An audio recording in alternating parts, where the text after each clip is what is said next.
What's going on? What's up? A to Z Sports live on a Friday, and it is a day before a Titans game. How about that? We've got a Titans preseason game tomorrow night in Tampa Bay, and today we're talking on the show about the lively joint practice between the Titans and Bucs in Tampa yesterday. Buck Rising was boots on the ground. I talked to Buck some yesterday, got his updates, his off-the-air updates from Buck, but he had a lot of good content for us in A to Z Sports and for 104.5 The Zone yesterday. And Buck will be at the preseason game on Saturday night in Tampa. And then Easton, next week, you head to Atlanta because I do. 2 joint practices against the Falcons before the preseason game against the Falcons next Friday. So we have, as we start today, there are 2 Titans games within 1 week of each other. Wow. We are back, guys. We are back and ready to go. Preseason is here. The Titans went toe-to-toe with the playoff team from a year ago, and fireworks ensued in that practice,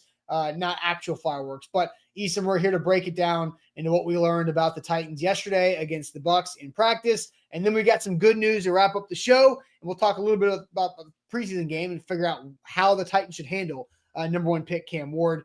So, Easton, let's get this thing off and rolling.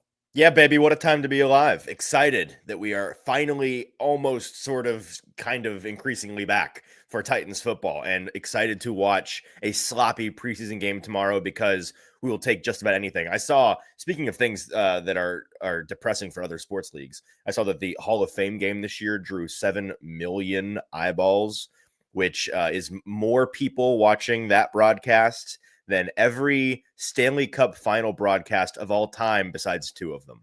So crazy. It's just the worst game of the NFL calendar. And 7 million people said, screw it, I'm in. That's football, baby. That's what we're doing right now. And that's what probably beat a bunch of NBA numbers. Oh yeah, crushed them. Yeah. You got to love it. NFL is king, and the NFL is back. So we get started officially for the Titans tomorrow, and we're going to talk all about it this morning. But first, got to make sure that you've liked the show for us. Hit that like button on Facebook, on YouTube. Hit that thumbs up button, then jump in the comments with Steven and Titans Kyle and DeMario and Josh and Dre.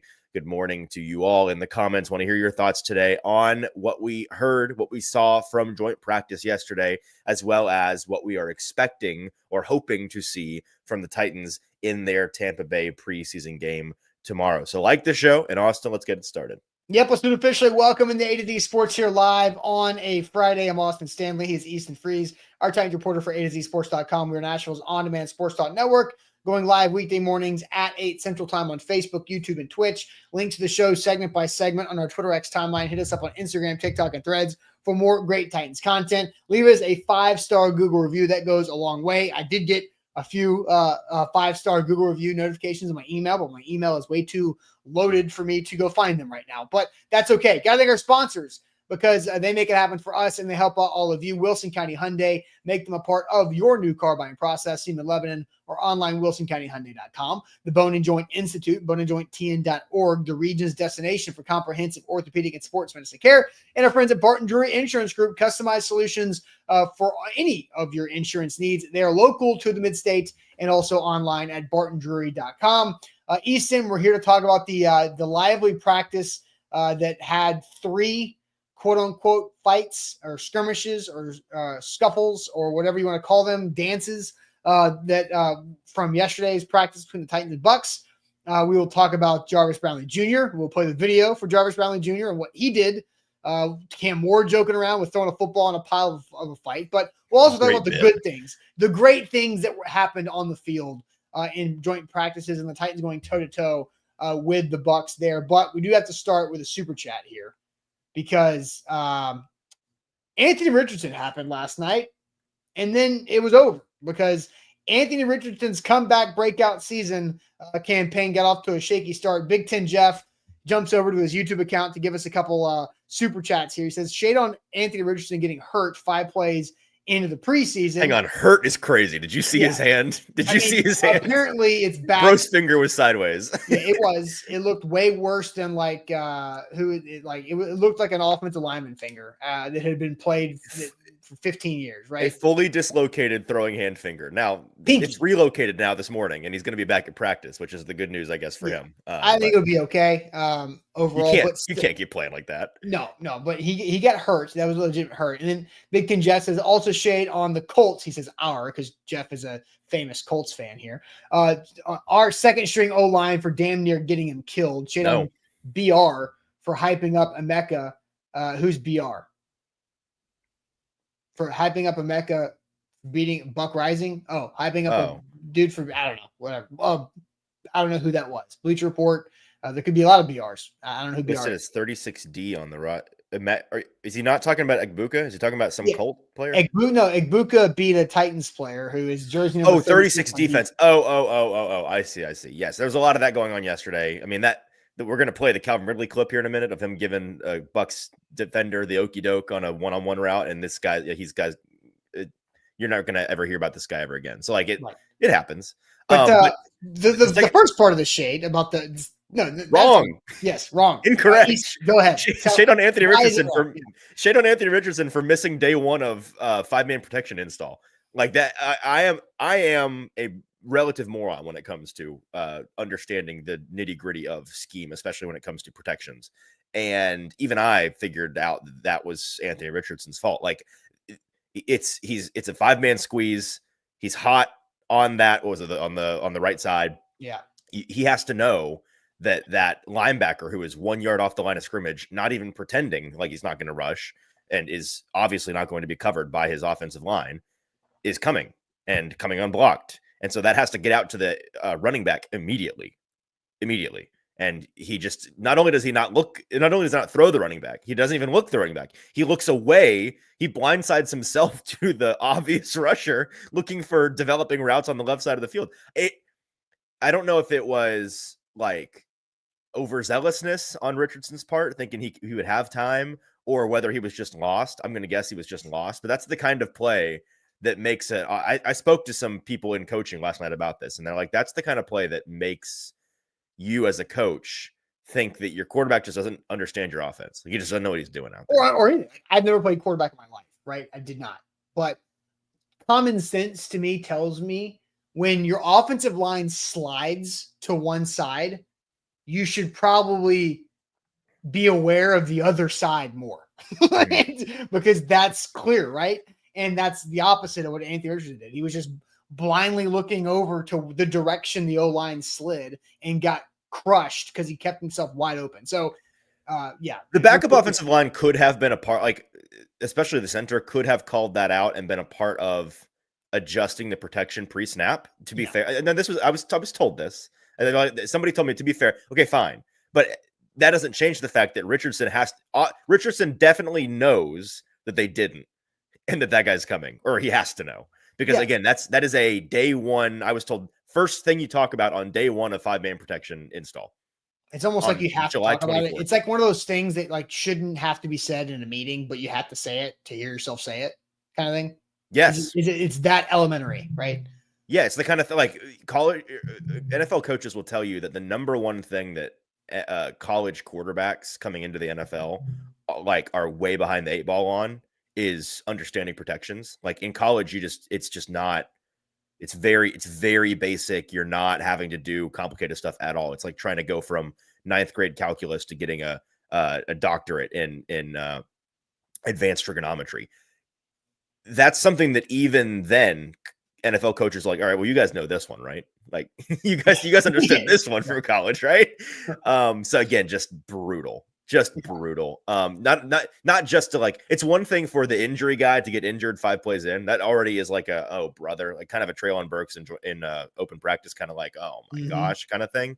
But to do it in that circumstance is it's comedic at this point. It has to be, because you can't do anything but how does this keep happening? It's almost like he's a bad quarterback, crazy, but he's a freak athlete. That's not how that quarterback position works. Anyway, on to the actual topic at hand, because the Titans did have a joint practice against the Bucs. Let's The go Titans to had a better day yesterday than the Colts yes. did. Let's go to hear Cam Ward talking about it, and then we'll dive into all the things that we have heard and people we've talked to that were on the ground in Tampa yesterday. Here's the Titans rookie quarterback yesterday after practice. Facing defense that doesn't know what you're doing. Like Cody Barton, he had the interceptions. He knew where the ball was going. You're not facing a team that did that today. I think it's real good. This is one of the best defenses out there in the league. So, they gave us some good work. They stopped us a couple of times. We had some explosives on them. So, I think both groups today got better. I think that video cut off a little bit. But overall, Cam did a great I thought Cam had a really good day. I talked to Buck after practice yesterday, and it started off shaky. His first play was an interception, and then he came back and did pretty well. So, Easton, what was your account of yesterday's practice overall from Cam and the rest of the Titans?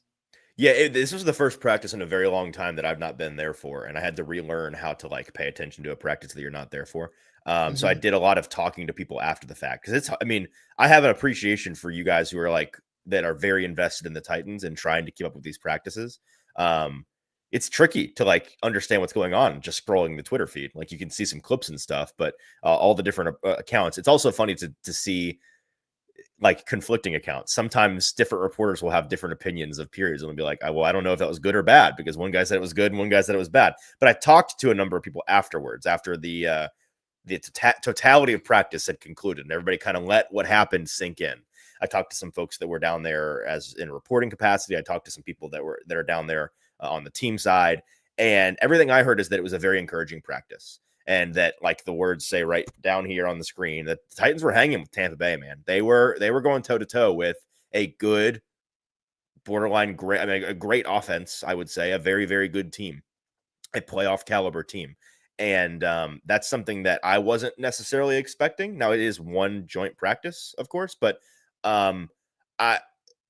I think that it's as encouraging a result for the one practice as you could possibly ask for.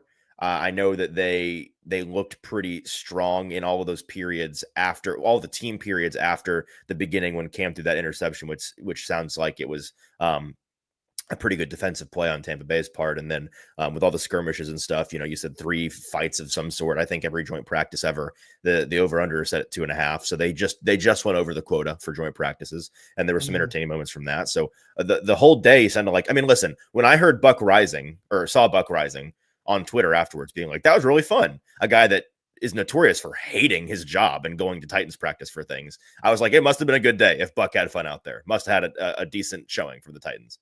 Yeah, for sure. And I was actually talking to Buck about this too. And apparently Teron Davenport's United flight got delayed, which sucks. And so I'd be furious. Oh, so mad.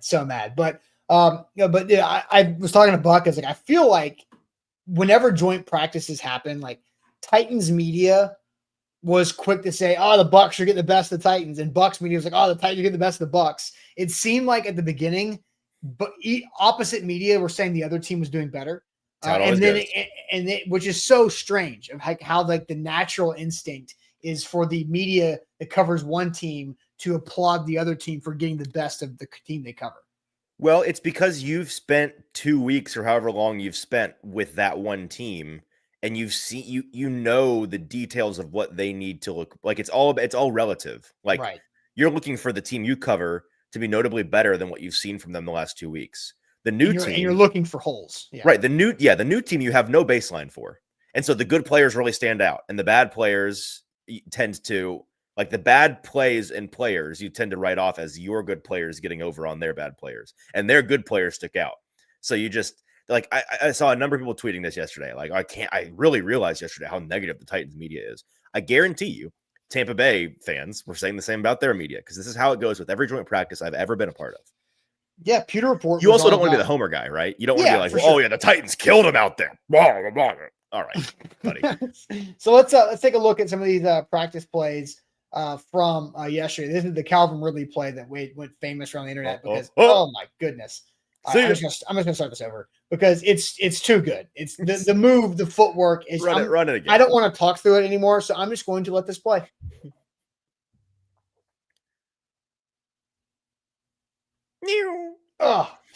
And then obviously the accurate throw, the catch, and just holding it out there to show everybody, hey, look at this. So what I've done. soft hands. Look, Ali Manor putting a guy in a blender right there too, breaking some ankles, which is a good thing to see because he continues to make plays overall. Xavier Restrepo had to continue, or it continues to, I think, ever since we had the conversation about him being on the outside looking in, I feel like Restrepo has played much better overall. Bryce Oliver making a catch there. I know that he did have a drop that was pretty bad in one-on-ones, and as did Van Jefferson for the most part. But I think the Titans, you see good things and bad things with this team and what they've got going on. That's to say, I guess we got a loop here on that one. So with the Titans, I mean, I feel encouraged, right? The Buccaneers are a former playoff team from last year that are looking to win their division yet again. Mm-hmm. Now, Tristan Wirfs did not practice. Vita Vea did not practice. So there's two big guys that are disruptors on both sides of the offensive and defensive line that would have made a difference in Titans' positions of interest to see how good they could be. Like, what would the edge rushers have looked like if Tristan Wirfs was out there blocking versus whoever they rolled out there? Mm-hmm. What would it look like if the Titans' offensive line had to deal with Vita Vea in the middle? Very different than what they did not have to do yesterday, right? So I think there's overall positive updates from this joint practice, which can lead us into a couple other things we want to get into. But Jarvis Brownlee Jr., anything to react to that before we jump into the fights? Nothing besides Bork saying that I probably shed a tear watching my boy Ian Manor break some ankles. I did. It was a beautiful moment. It's not something that I haven't seen him do before, but it was nice to get the one-on-ones on tape for the first time. The Tampa Bay allowed that to happen. The Titans do not. He's a big fella that moves pretty good. I don't know what to tell you. I think he's going to be a good player. Yeah. So here's what I don't know from Bucs count. I don't know if Jarvis Brownlee's fight with the fan was included in the 3. Because Jeff got into it with an offensive lineman with no teeth.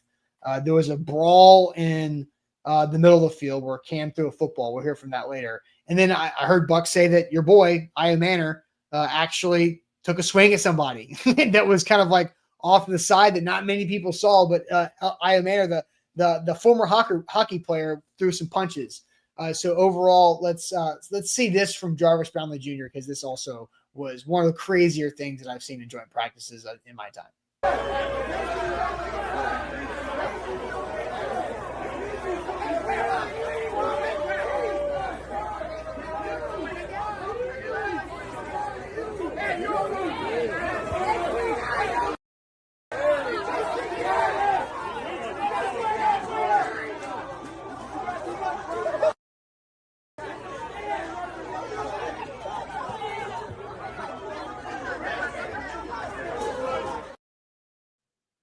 Crazy.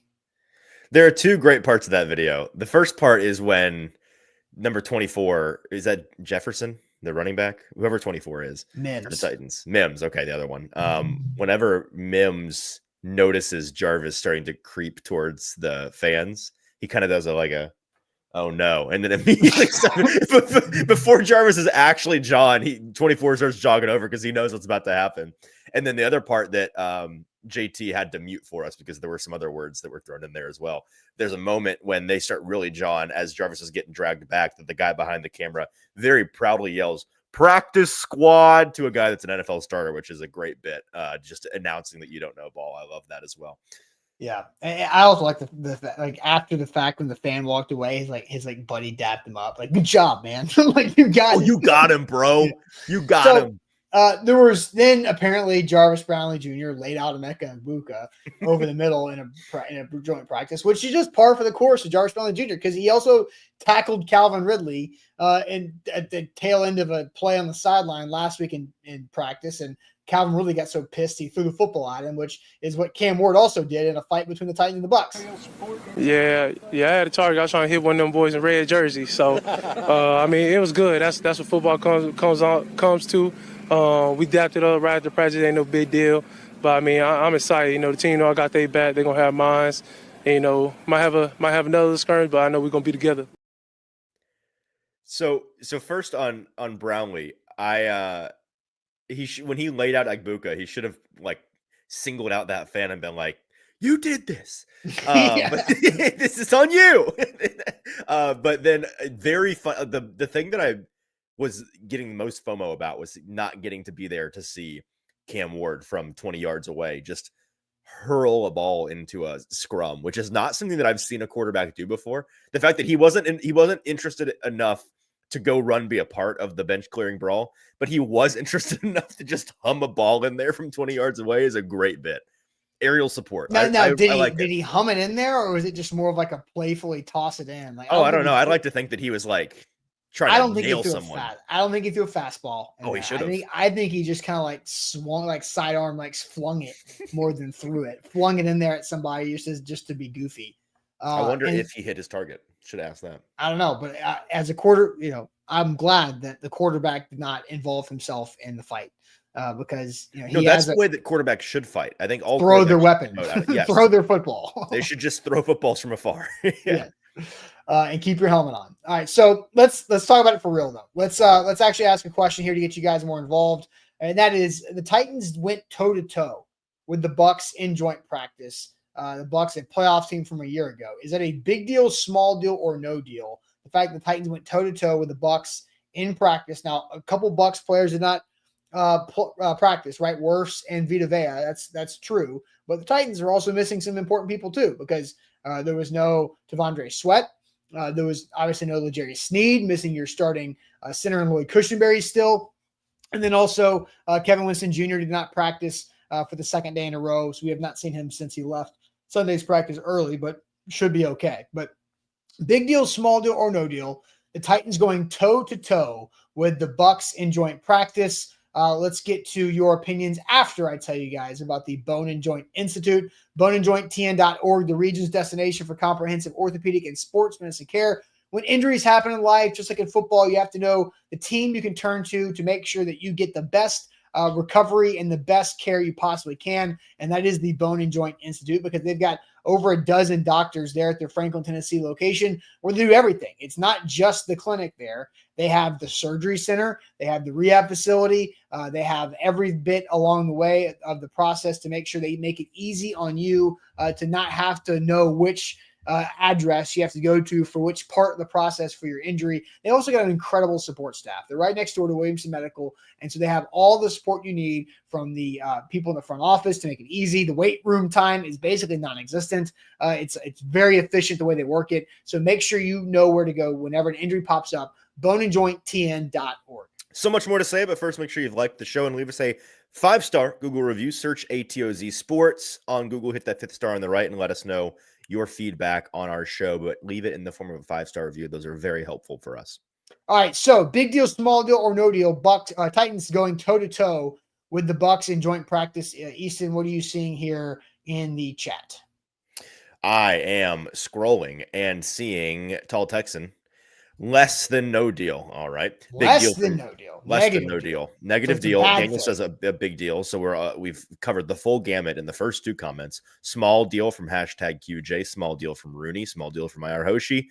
Deborah and Garrett think it's a big deal with the cliffhanger. We'll never know what Garrett had to say the rest of that. Will says no deal. Greatness says small deal. Jeff, Big Ten Jeff, small deal will mean more if they do it in the game tomorrow versus the starters. Okay, fair enough. We don't know what the situation is going to be yet. We don't know how many starters are going to. We'll talk about that in a second. We'll talk about that in a minute. Yeah. Sexy Sloth says big deal. Great profile picture, by the way. Sexy Sloth, good headshot.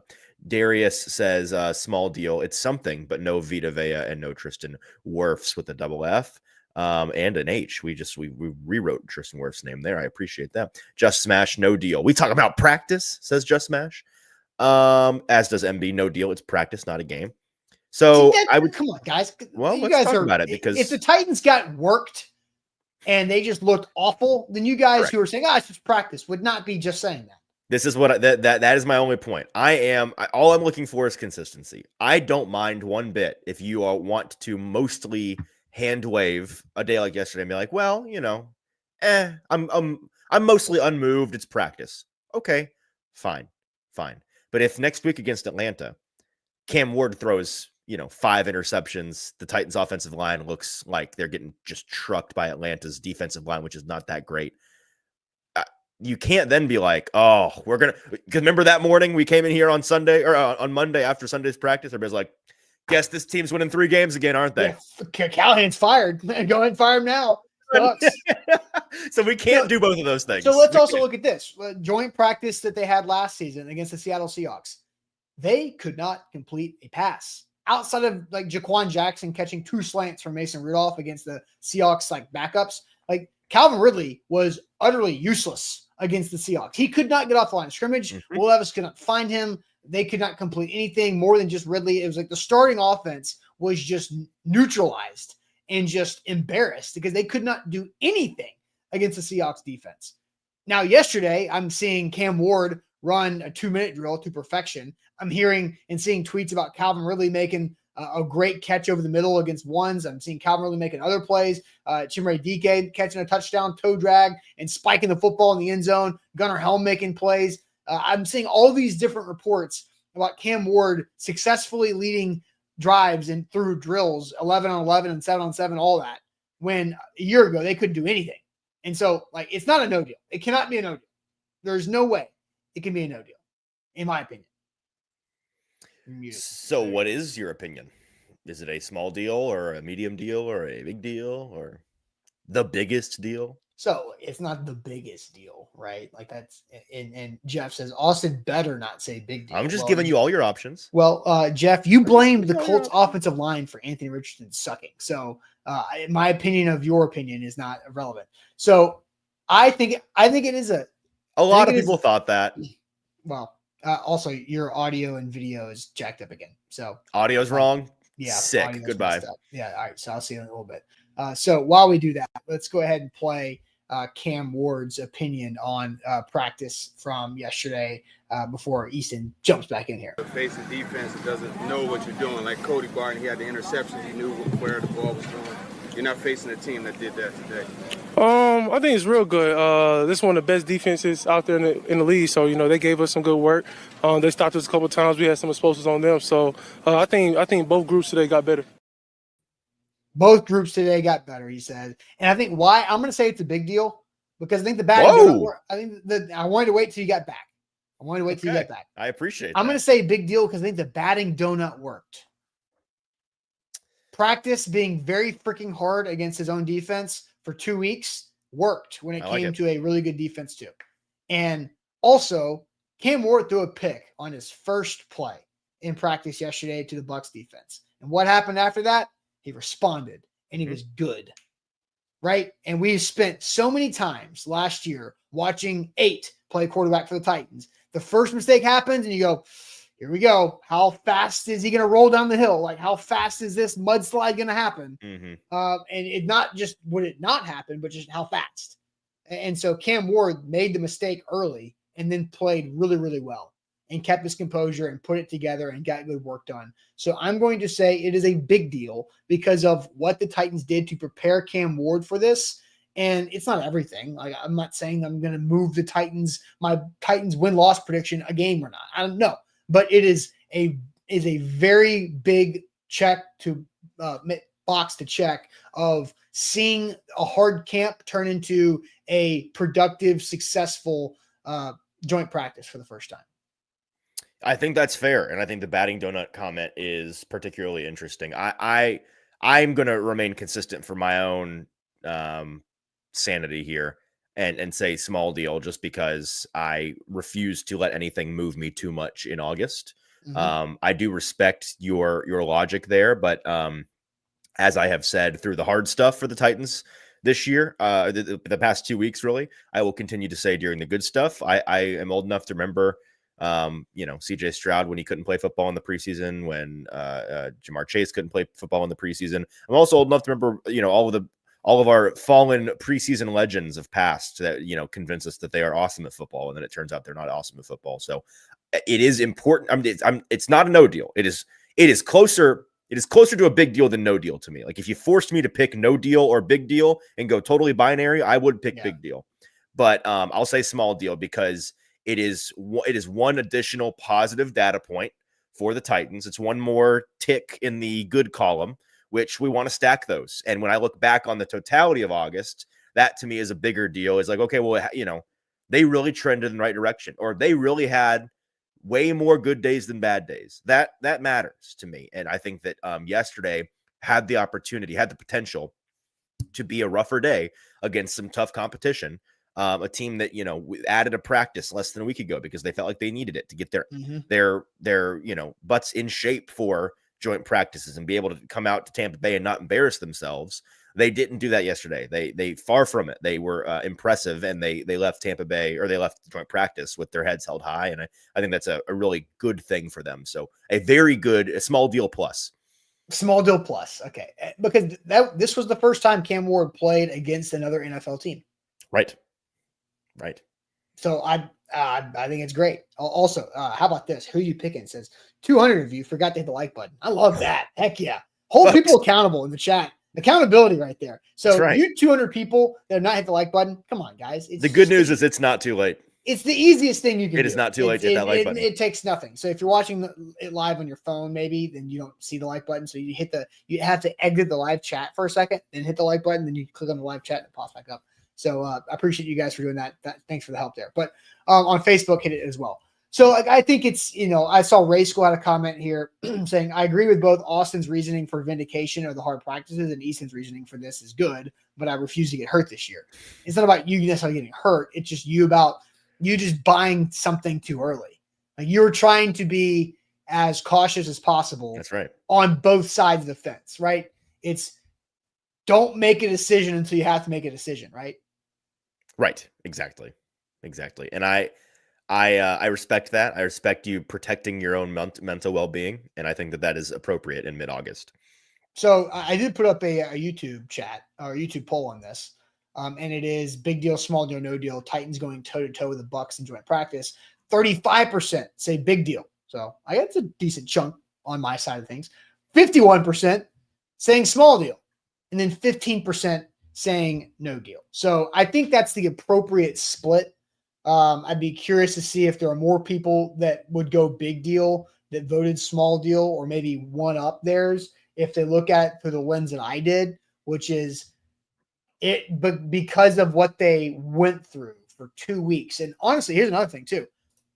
Let's look at how bad Sunday was, right? The sky is falling. We had to do a what will and what won't get Brian Callahan fired show on Wednesday because of what happened Monday with the reaction to that.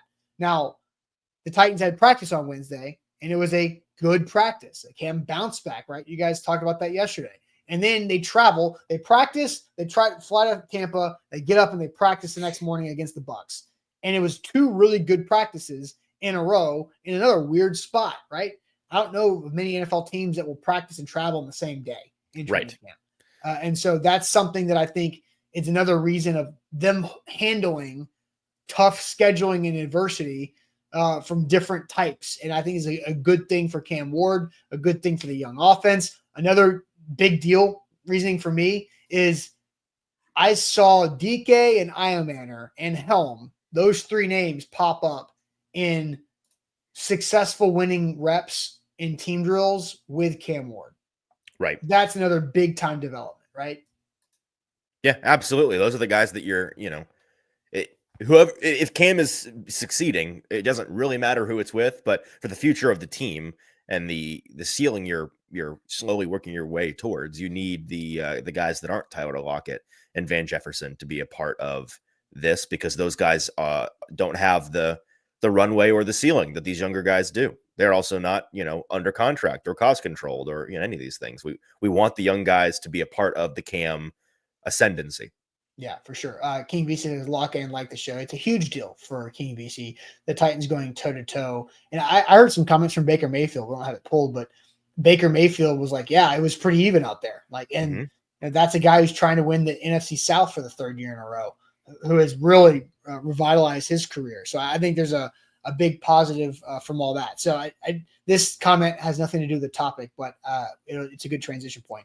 Sexy Sloth, do you think Will Levis's little shoulder bump is what would tell him to make horrible decisions during games, and that's why he got the surgery?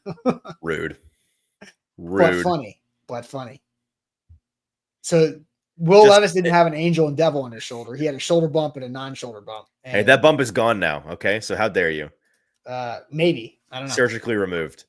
Yes. So, all right, let's go ahead and talk about this game tomorrow because Chris asked if we had predictions for the game tomorrow. No, not a prediction, but I do have an opinion on how I want the Titans to handle Cam Ward. I'm taking the Titans over 3. Hey, we're doing a betting segment on Titans preseason games. I mean, we can look at it real fast. What is, you want to guess what the spread is? I'm going to guess it's Tampa 2.5 or something. I don't know. How do they even set these things? See, I think the Titans might be, let's go Tampa -1.5. That's my prediction here. Did you find it already? I'm looking it up, but I don't know. I'm well versed in NFL betting, and I have no clue how they set these preseason lines. All right, I'll let you look at that, and we'll talk about how we want the Titans to handle Cam Ward in the preseason. But real quick, the Barton Drury Insurance Group, customized solutions for all of your insurance need. They are local to the mid-state area. I had a meeting with these guys yesterday, actually. Looking forward to what the football season is coming with them and our relationship, because we have a multi-purpose relationship with the Barton Drury Insurance Group. Not only are they a great sponsor of our morning show here, but when Zach and I were looking for our health coverage this past year, looking for how can we help give our employees extra benefits in 2025, the Barton Drury Insurance Group is the team we went with. We had several options on the table, and we felt the most comfortable with them, with their customer service, the way they go about their business, and the prices and the policies they could supply us with. That's obviously a big deal as well. And they do a great job of helping out, whether you're an individual, a family, or maybe you're an employer looking for the right insurance needs. They've got all types of different coverages for you, and for that, whether it's home, auto, rental, boat, umbrella. And guess what, Easton? These guys love the surety bond bit. They are big fans of that. Is that right? Are they aware of the surety bond bit? Surety bond inquiries for the Barton Drury Insurance Group are way up. That makes my day. That's awesome. So funny. Yes, they're great guys. They really are. So make sure, if you are looking for any help in the insurance realm in your life, whatever it may look like, they've got you covered at bartondrury.com. That rules so hard. Make sure that you guys like the show. Give us a 5-star Google review. We appreciate those. Very, very helpful. Free for you to do. Easy for you to do. Very helpful for us. So leave the review. Like the show. All right. So did you find the lines for Titans Bucs preseason? I did. The Titans are favored by 3 because Cam Ward. No, it's probably because they have more to prove, and the Bucs don't. I guess they're more likely to play better players. What's the total? Oh, the total is 32.5. Ooh, that's tough. These usually the unders are great plays in preseasons. If you try to bet on a preseason game, it should just immediately reroute you to the number and say call the number. I think there's opportunity to win preseason bets, though. There is. First half unders are probably good. I've got a friend of a friend who works at the Action Network, which is a betting company, and his niche within that company is he's the preseason betting guy, and he does preseason betting guides and stuff, and apparently his margins are about as good as you can possibly do in the NFL. Because getting over on books, there's a reason why professional bettors don't make their money on NFL games, because the books are super duper sharp. Because the more people are likely to bet a thing, the sharper the lines are, right? The more they pay attention. Well, even Vegas can't really be bothered to pay a whole lot of attention to the preseason games. So if you're a sick in the head person like this guy is, willing to grind practice reports and listen to every interview and get insider preseason information to be able to make these bets, there's money to be made. But again, if that's your life, respectfully, call the number. Well, let me tell you something, and I will tease this. Easton, you know about this. This football season, we have help on the way. Yes. We have a upcoming partnership that will make all of us win more bets than we did last year. We did pretty good last year, Austin. But this year, we're going to do better. Pre-game bets. We're about to inject a partnership into our bank accounts. Hopefully, that's all I'm going to say right now. The pregame betting portion of our show is going to go from the last thing we mentioned right before the kickoff to a more serious investment of our time, and hopefully a more serious investment opportunity for you all to make some money this year. Very much looking forward to it. Absolutely. All right. So let's ask the question in the chat here. How do you want the Titans to handle Cam Ward in the preseason? I have an opinion on this. Okay. And it's somewhat similar to my opinion from a year ago. Easton, that was pre A to Z for you. You didn't join us until September. But my opinion is that for Cam Ward in the preseason, which is 3 games, I would like Cam Ward to play close to the amount of snaps that you would see in one regular season game combined. As I was 50-ish. Wait, through all 3 games combined, all 3 games combined, I was play like, wait, okay, 50-ish snaps, plus or minus 5.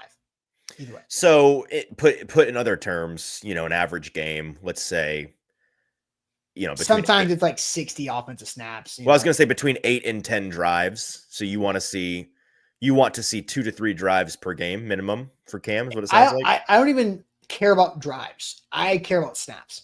Right, but that's another way of putting it. Essentially, is but like if that would be him getting 2 or 3 solid drives in each of the games. Right. So that's why I don't go quarters either, because you can go on a 12-play drive that takes up 7 minutes and be like, all right, cool. Sounds good, work's done, and you got points on the board. So on the flip side, when they're like, we're going to play him for 2 drives, and they're both 3 and outs, and then they pull him, you're like, oh, cool, man, all right. Yeah, that was nothing.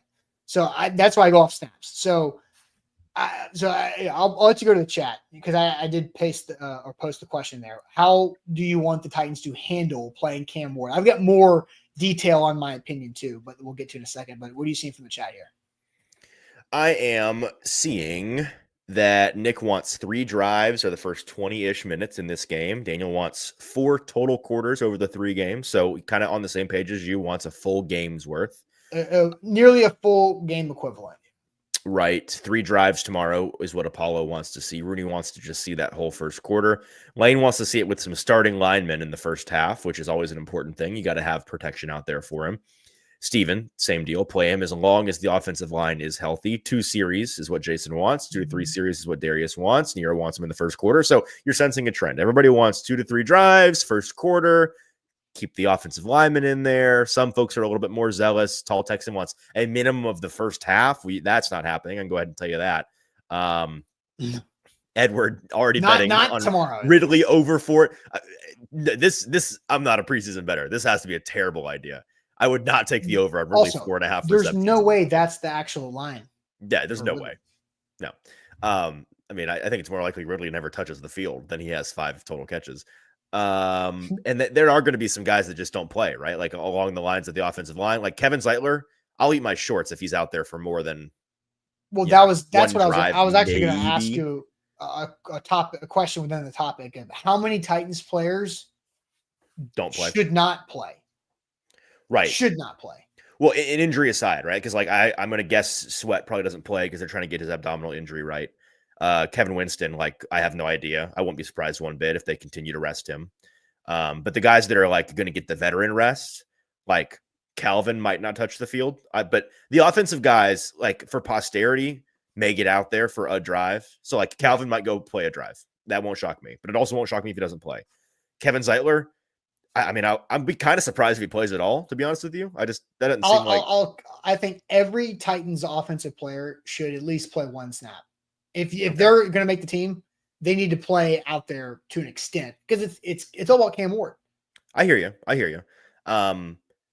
Like the rest of the offensive line is relatively young, and I'm not like Skoronski, JC, like those guys can play a couple series if they want them to. Jeff Simmons is not playing in this game. Who like Amani Hooker might play because that's just kind of his thing. Is like he just gets out there and he just goes. Roger McCreary, wouldn't be surprised if he kind of gets the veteran treatment because they're going to want to see these younger cornerbacks anyways. Who else am I missing? So the rest is like it's a lot of Tony Pollard's not going to play in this game. Yeah, that's fine. But the rest of the guys are young, so I think Tony Pollard's the one offensive starter that you're okay with. I'm cool with sitting. Okay, yeah, okay. Like Calvin Ridley, no, he needs to get out there. Zeitler played something. Like Ridley and Zeitler can do the first drive, and then listen, Jamar Chase was catching touchdowns last night, so Calvin can get out. He can get out there. Yeah, Joe Burrow threw for over 100 yards and 2 touchdowns last night. I did love, because this is like the first time that the Bengals have ever done the play their starters in the preseason thing, largely because in the Burrow era, Burrow has always been hurt for some reason this time of year. But they were asking those guys in the locker room this week, like, are you excited? And so they go to the Joe, and the local media is like, are you excited? And Joe's like, oh man, like I can't wait. Like I've really been wanting to like get the juices flowing in the preseason. I keep getting hurt and it doesn't happen. Then they go ask Jamar the same thing. He's like, yeah, I don't get paid to play in these games. Really, like I'm good. I don't really need to play. I never have had any desire to play in the preseason. But then they forced him out there anyways, and he's just cooking fourth string guys. It's good stuff. It's good content. Yeah. So here's what I think the Titans should do. Keely Ringo, you are in a blender, my friend. Yeah. Here's what I think the Titans should do with Cam Ward. I think the first drive, everybody should be out there. And I'm okay with Tony Pollard being the exception on offense. Get Tajay out there. Yeah. Yeah. The second drive, pull Ridley. You're going to pull Zeitler. You can. But everybody else stays. And I want 15 snaps from Cam tomorrow. That's what I want to see. I think it's a good sample size to start because you have 1 day of joint practice, 15 snaps in a game. That's a good week of work for the Bucs. Next week, you've got 2 joint practices against the Falcons before a preseason game on a shorter week. So I think there's probably less snaps in the preseason game against the Falcons. And then week 3, home preseason, right before it's your last chance. I think that might be the biggest bulk of Cam's preseason work. Now, all of that depends on how he looks. So in the first 2. And the length of these drives and stuff like that. Yeah. But 15 snaps, I think, is what I'm looking to see tomorrow night. Yeah. I mean, how long they play him to me has everything to do with the defense or the offensive line, rather. I don't want him out there at all if you don't have starting linemen protected. Agreed. So I think the starting lineman and Cam Ward should be tied together, except for Zeitler. And by starting lineman, I mean, yeah, exactly. Like I need both tackles and Skoronski out there as long as Cam Ward's on the field. Otherwise, I don't want him out there. So if that's a quarter, that's 3 series, whatever it is, great. What I think is actually going to happen is it will be 1 series, unless that series is like a 3 and out or a disappointing, one first down and then an out. Then it will be 2 series. I'm going to guess he gets a total of like 8 to 10 plays, unless there's a world in which the first one's a 3 and out. And so it's 3 plays. And then the second drive is like a really long, nice 10 play drive. But I do not think it will be more than 2 drives. I think there's a chance it's just 1 drive. That first drive, they march for 60 yards and get a field goal. I mean, that's what Yuri says. Might hang it up. Yeah. If you, let's just say it's a, 8-play drive, you cover more than half the field and you score a touchdown. I think if you score a touchdown on the opening drive, you're probably done. I think if you kick a field goal and it's a solid drive put together with some third down opportunities or whatever, you convert one and miss one or whatever. I think that there's an opportunity for that. But I want to see roughly 15 snaps tomorrow night. And then, context can make me budge a little on some of that. I think that we will see more of Cam in the second game than in this first game. I think that in Atlanta we'll see more. You think we'll see more in Atlanta? I do. After 2 days of joint practice? Well, it's proximity though, right? Like it's Tuesday and Wednesday, and then the game is the game Saturday or Friday? Friday. Oh, okay. Well, actually that changes my mind then. In my head, it was on a Saturday. In 8 days' time, they've got 3 joint practices and 2 games. Yeah, you're probably right then. I thought there was a longer break between the practices and the game. So never mind. Maybe you see more in Minnesota since there's no joint practice. Maybe that's the game. And that wouldn't be surprising. That's the tune-up game for, you got Denver on the horizon, which, speaking of joint practices, Denver was in joints with San Fran this week and heard some downright bone-chilling things about the Denver defense and San Francisco being like, wow, San Francisco, notably good offense. Kyle Shanahan, heard of that guy? They're like, these guys are tricky. So I said this on the radio the other day. I'm already like, this is like getting ahead of the narrative a little bit. It's not cope. It's really just reality. I think we've been talking about it since the schedule release came out. It's not just that Denver is a terrible first game for Cam Ward. I think it is the worst case scenario. I have sat and ruminated on all the other possible things that could have happened to him with who the Titans play this year, schedule-wise, week 1, and in Denver at altitude against that defense at the time of year when defenses are ahead of offenses. I think it is the single worst thing that could have happened to him. So my expectations are going to be, I'll just say this. There's not much Cam can do in that game to really worry me. Yeah, it's just, survive. Just you literally don't get hurt is the bar that I'm setting for Cam Ward in that game. Anything else is going to be gravy to me. And that is not a cope for Cam Ward. That is heartfelt, deep, abiding respect for this Denver defense and what they're going to be able to do to a lot of quarterbacks this year. All right, I'm going to put you on the spot. What Titans player will be the talk of tomorrow night's game?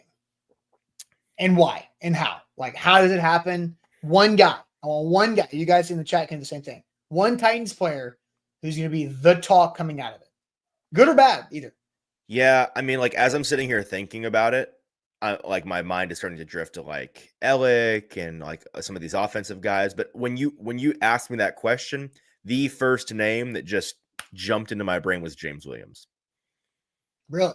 Yeah, I think that he's going to get a decent amount of run, and he's looked impressive in practice and stuff. And so I think that it might be his first kind of exposure to, a bigger audience. And I wouldn't be surprised if he has a strong game. I mean, I also don't know how long he's going to play. If he's already getting the starter treatment, like, he may not be out there very long. I don't think he would be, but that's the defender who jumps into my head is him.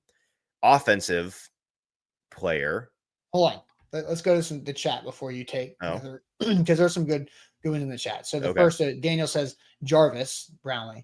How much is he going to play though? Like, I'm with you, but James Williams is going to play more than Jarvis Brownlee. Yes.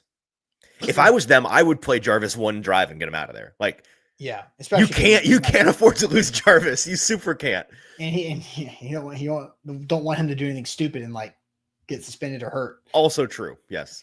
Matt says Bryce Oliver, which is a good candidate. Great answer. Because I think he's going to play a bunch. Great answer. And he's very good at football. So. Yes. Kyle says Gunnar Helm, which is a good answer. And, there's some Cam answers in here, obviously. So I think, okay, Cam's going to be the talk of the game. So you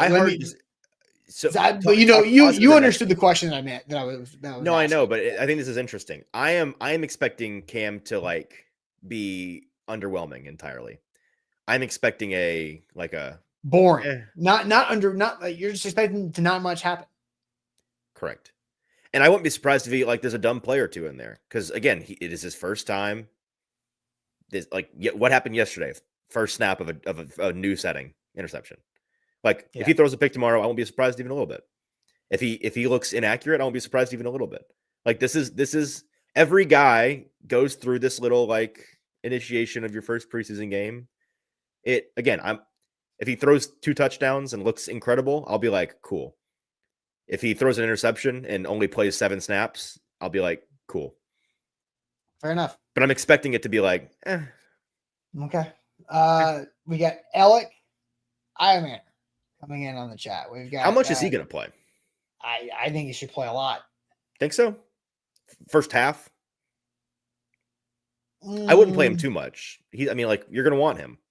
Don't get him hurt. Yeah, but you also won. You got to. I know. So play him a half. Play him a half. I know. There's the whole thing of, like, everybody's afraid to get hurt. Like, yes, injuries happen in football, but injuries don't happen in football a lot too, right? You're right. You can't play or prepare to everybody's going to get hurt if they play, a quarter or something like that. But I'm just saying, once Tim Boyle's in the game, I don't need Ellick to be out there. Yeah, for sure. I think I think he plays mostly with Cam, and then when Brandon Allen comes in, maybe he plays a drive there, and then he's out, depending on where the game's at that point. Deshaun says Xavier Restrepo, another one for Brownlee, another one for Restrepo's the right answer. Hang on. It is the right. That's where I was going to go. I didn't know who your offensive guy was. I completely forgot about him for a second. Yeah. It's Xavier Restrepo, because he's either going to be productive or not be productive, and people are going to talk about it one way or the other. Correct. But I think he's going to be – I bet he leads the team tomorrow in receptions and yards. I bet he – it's so perfect, right? Like, we're going to have to reignite the will he, won't he conversation Monday morning. Yep. He's not Gary lying says down. Restrepo. You're right. He's gonna get plenty of reps. Restrepo's gonna play a lot of this game.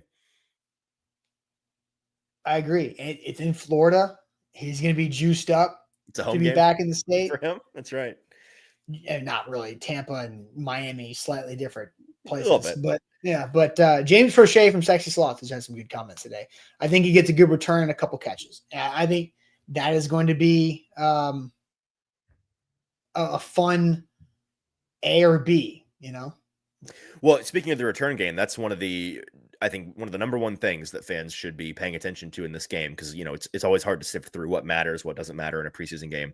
Who is returning and how they do tomorrow is a big deal. So like, how much of Prochet is it? Because I wouldn't be surprised if it's not much of Prochet, because Prochet is a known commodity. We know this guy can field punts. Like, they're trying to figure out whether or not they can justify keeping him as a receiver. They don't need to know if this guy can field punts. He's been doing it forever. Mm-hmm. The other guys, like, how much do you see Jim DK fielding? How much do you see Tajay Spears fielding punts or kicks? How much do you see, Jaquan Jackson, because he's listed at the top? I don't. I know. I don't want to either, Jackson will return punts when they're just trying to – they have to put somebody back there because it's a preseason game. Right. Restrepo was listed as the third guy. He'll probably field some tomorrow. Sure. How does that look? Talk about his meal ticket to potentially get on the team if he can somehow carve out a role in that department. So that is something that I will be paying very close attention to. There was a comment I want to get to. Kitchen says Bryce Oliver is NWI 3.0. Yeah, I get that 3.0 means a better version, which, Who was 1.0? NWI. Who was 2.0? Veteran NWI. Yeah, that's not how that works. Why not? He doesn't get to be both of them. Yes, he did. Why not? His NWI 1.0 couldn't catch in training camp and was a special teams guy only, and then he became 9 touchdown scorer in the season. Yeah, but that's just good character development, baby. That's a character arc. So that's development. So that he 2.0. Yeah, but it's all that story belongs to the original NWI. Okay, so who's NWI 2.0 then? No, I think NWI is actually NWI 2.0. I think there's somebody before NWI that was the original NWI. I just don't know who it is. No, there wasn't one. Okay, so they're really the answer not one is, that like stuck. Not one. Bryce that Bryce is 2.0 then. Okay. He's 2.0. Oh, Tajay Sharp. No, because Tajay didn't play special teams. Yeah. No, Nate Washington way too good. Eric. NWI. It's not Tajay Sharp. It's got to be a guy who's special teams demon, who plays ethical football, who's a sneakily better receiver than anybody expected. Tajay Sharp was a good receiver when he came into the league, and he stayed the same level. He just did not develop. He was a finished product out of UMass. Anyways, I think it's time for some good news. All right, good news. Ain't that good news time? Wait, did you save your offensive guy? Oh, I think Restrepo is the right answer. You had somebody else you were going to say. I was thinking. I hadn't decided on one when you cut me off. I was thinking. So I settled on Restrepo. All right, it is now time for good news. If you have good news in the chat, share it. We will read it. Good news time to send us to a football weekend. Game day tomorrow.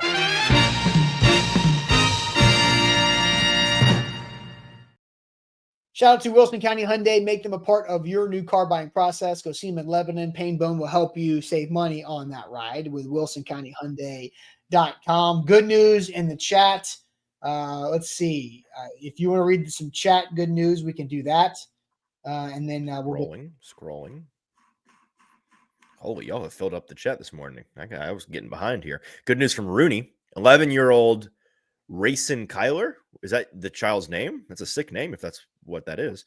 Made Kyler's history. Probably the name. What? Maybe 11-year-old Racer Kyler made history, beat 47 boys. Yeah, Racer, because he's Moto X. Beat 47 boys in Moto X to become the first female ever to win an open class. That's cool. Yeah. I guess Rooney's a big Moto X fan. I don't. You're the first person I know that's a big Moto X fan. NWI was Tajay Sharp. Oh, that's not good news. Eric, not good news. But shout out the Jelly Roll speech. Yeah, that was a very. How is that not good news? That can be good news. That can be good news. A very impressive speech from Jelly Roll. First time I saw Jelly Roll in person was bumping into him. He was waiting to go on Bucs show at the facility on Wednesday. He's looking good these days, by the way. Jelly Roll. getting in shape. 2 bills, apparently. Yeah. So good for him. Jeff, good news. Tyler Warren is going to be a good one, and the Bears effed up passing on him. I don't know about the Bears effing up and getting. I think the Bears also got a good tight end personally, but Tyler is going to be a good player. I don't disagree with that one bit. Nobody disagrees. Well, I'm sure there are some Tyler Warren haters out there, but I am not one of them. Come on. There's always haters. There's got to be. Just Smash says, taking my son to the Bucs game for his birthday. Nice. Officially his first game. Happy 6th birthday to Reef. I hope Reef has a... Reef and Racing, man. We need to get them together. Reef is a sick name, especially for somebody that lives in Florida. I love that. And I hope that 6-year-old Reef has a fantastic time. Take him to the pirate ship. That's a cool part of that stadium. Hayden says, got a buddy's NFL Plus login so I can actually watch the game tomorrow night. Nice. There you go. There's always a way to watch these games if you are interested enough in finding them. There's some legal ways, some less legal ways. Bork says, good news. My oldest started kindergarten today. One proud papa. Whew. I feel like that is going to come sooner for us than we realize, Austin. So congratulations to Bork's son or daughter. Jason, good news. I'm going to Orlando for my cousin's bachelor party. I've already given my liver a pep talk. Yeah, hold the phone up to your liver and play the Jelly Roll speech before you go down there. Just get your liver's mind right on that one. Good news. We get to see, that's right, the Shadur Sanders show tonight. I will be seated for Shadur Sanders playing probably all of, if not just most of, the Browns game because all the other quarterbacks are hurt. So that'll be something. I don't know if it'll be something interesting, but it will be something.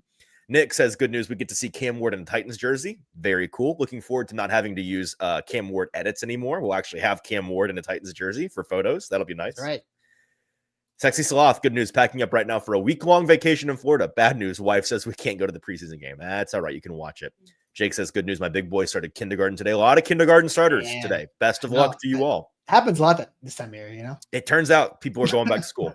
August 8th, it was always the most common back to school day for whatever reason, because my sister's birthday is August 8th. Happy birthday, Callie. And is that your good news? Well, no, but yeah, I'll make it my good news now. Sorry, Callie, but happy birthday. But it was always like a thing she always like looked forward to and also dreaded her birthday because it was almost always the first day of school, which is always like, but it is what it is. By the way, quirk fun fact about our family. The eldest, born on November 11th, 11/11. Callie, the second oldest, born on 8/8. The third and youngest, my brother, born on 5/10. The disappointment of the family. Damn. Almost Cinco de Mayo would have been great. True. Exactly. Right. You'd have had 3 doubles and 2 holidays in there. That'd have been an all-time run. But alas, I think he was due like right around then, but he just decided to wait on a couple extra days. What a loser. Lazy boy. Okay. Sean, good news. The in-laws moved out. Not that it was bad that they were living, but that's just excited. Their new house is ready. They deserve it. Way to spin that there at the end, Sean. Great spin zone. Blake says, good news. This is my first weekend off in a month, and it's my 35th birthday. Happy birthday, Blake. It's finally football time. Austin, what's your good news? Let's see. Hold on. There was a good news I wanted to get to before I got to mine. Racing is her name, by the way. She's a racer named Racing. Yes, we got a Racing and a Reef here today. Johnny said his pawpaw's 88 today on 8/8. Electric. It's electric. Golden birthdays are a thing. It took a long time for Johnny's pawpaw to get to his golden birthday. So wait, I had to mute myself there for a minute because I said the word electric and my ALEXA in the room thought that I was talking to them. Nice. Yeah, that is a long time to wait to get to your golden birthday. Yeah, for sure. Mine was many years ago. So was yours. Yeah. All right. So let's see. My good news is I'm going to paste a link in the chat for my good news because this is it's a story where somebody in the Nashville community needs some help. So Walden's Puddle is an organization that is a wildlife organization that helps rescue injured wildlife and displaced wildlife in the area. It's a place that my wife and I have taken many, many different baby squirrels, baby bunnies, lizards, all types of things that have been in and around our house that we've known that have needed help. Birds as well. As recently as this past spring, took some baby bunnies that were orphaned to Walden's Puddle. But Walden's Puddle sent out an email because another wildlife organization in the area closed. And so that has put a lot of extra stress on Walden's Puddle. They do a lot of great things, and so they need help. They need some extra donations. And so if you can, $5, whatever it is, whatever you can do, I think that would help out a great cause, because Walden's Puddle is a nonprofit. People that work there are mostly volunteers. They've got a really cool property north of Nashville. You can drop off your Christmas trees there to play with the raccoons, which is fun.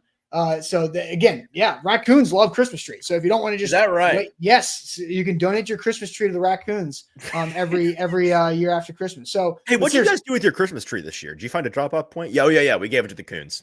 Raccoons are playing with it. Yeah, man. I mean, I would rather a raccoon play in my Christmas tree later on. That sounds like so. Can you imagine just watching like, Christmas tree's out? Just imagine a little raccoon just having a blast. It's just so random. Yeah. So sure. I posted a link in the chat. Walden's Puddle. They need some money. So whatever you can, whatever you feel like doing, that'd be great. Because it's a really good organization and they need some help right now because it's tough. If you ever find a wildlife in danger and you try to make phone calls, a lot of people are full, can't take things. But Walden's Puddle always willing to help. And so there you go. So there's the link there. That's my good news this week. That's a great good news. My good news is far less important than yours. But two quick good news is, number one, I saw Weapons in theaters last night, opening day, technically today. Zach Kreger is the director. It is a very, very, very good movie. If you were excited by the trailer, which many people were, because it's one of the best premises for a movie in a long time. It is immediately interesting. If you've not seen the trailer, the hook is that 17 children all in one third grade classroom at 2:17 a.m. one morning all got up out of bed at the same time, left their houses, and never came back. And the whole thing is what happened to the kids. It's not doing that. It's awesome. It is a very, very, very good movie. No way. I gave it a 4.5 out of 5 stars, but I was tempted to give it 5. It's like a 4.75. No way I'm watching that. I cannot say anything else about this movie. It's impossible to review without spoiling. So my only advice is see it in a theater. It's a great one to see with the crowd because it is a horror movie, obviously, but it is funny. It is intentionally funny. And it's not funny in an annoying way. I sometimes hate when horror movies are funny and it really takes you out of the horror. It was not like that at all. It was funny in the best possible ways. The performances are great. Zach Kreger is very, very good at this. Excited that he's in the horror space now. And it is one worth seeing with an audience. And my advice is go in knowing as little as humanly possible about it, because it's the kind of movie that whatever did happen, you're not going to guess. Even if you try to look into it, it's just going to make your experience worse. So go in knowing nothing. Do watch the trailer. The trailer is very fun, but the rest is worth finding out for the first time. My other good news is that I have a long-awaited article series starting today at A2Zsports.com. Got as soon as we get off here in the next 10 minutes, I'm going to post the first article from a long sit down that I had with Titans CEO and President Burke Nihill earlier this summer. We talked about the future of the Titans franchise and covered as much ground as I possibly could in an hour's time. It was a great conversation with Burke. It constitutes 4 big picture topics, 4 articles coming out starting today over the next week or so. But this first one, titled, quote, "Think Paradise Park meets ESPN Zone," end quote. Titans president details new Nissan Stadium fan experience in exclusive interview. Will be out here in just about 10 minutes. A lot of new stuff about the stadium, about the inner workings of the team, about the future of the franchise, about ticket sales, about affordability, about what they're doing to try to turn the Titans into, as they call it, a Mount Rushmore NFL organization. And albeit an ambitious goal, they have a lot of things on their plate planned to try to achieve that. A bunch of stuff you've not heard before in these articles, the first of which coming out in 10 minutes. So check it out, A2Zsports.com. All right, that's a good tease for it. I'm excited to read those as well. And that is it for us. Nick is asking, is there a post-game show or game day show tomorrow for the preseason? No, there is not. So that will start week 1. Monday morning. That's right. So we will, Buck's going to be there. So Buck will have some content out of the game Saturday night. He'll have prime time on Sunday evening. And then we'll be here Monday morning to recap it all and talk about Xavier Restrepo scoring 2 touchdowns on like 6 catches and having 80 yards or something like that. So we'll catch you guys over the weekend throughout that content and see you on Monday. Hope everybody enjoys their first Titans game day weekend in a long time. We are back unofficially. We're going to have a great weekend. Hope everybody stays safe, and we'll see you guys on Monday. Appreciate it as always.